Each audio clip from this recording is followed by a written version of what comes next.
আজ শ্রাবণ মাসের সোমবার, আর আজকের পুণ্যতিথিতেই জন্ম নিল দীপঙ্কর আর অহনার রাজকন্যে। আপনাদের সবাইকে স্বাগত সিনে গসিপে। হ্যাঁ বন্ধুরা, অভিনেত্রী অহনা মা হয়েছেন, সে সুখবর আমরা আগেই আপনাদের জানিয়েছি। আজ 28শে জুলাই অভিনেত্রীর কোলে এসেছে রাজকন্যে। সুখবর ভাগ করে নিয়েছেন তার স্বামী দীপঙ্কর।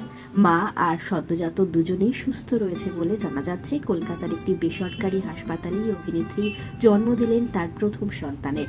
সুখবর ভাগ করে নেওয়ার ইঙ্গিতই শেয়ার করলেন দীপঙ্কর। শেয়ার করলেন তার সামাজিক মাধ্যমে লেখাটি, যেখানে ফুটে উঠল মা শব্দটি। কিসিং ইমোজি এবং নমস্কারের ইমোজি যোগ করেছেন তার সঙ্গে নতুন বাবা।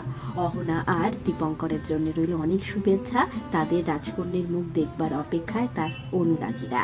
বিনোদন জগতের আর অনেক খবর নিয়ে ফিরছি, জুড়ে থাকুন আমাদের সঙ্গে।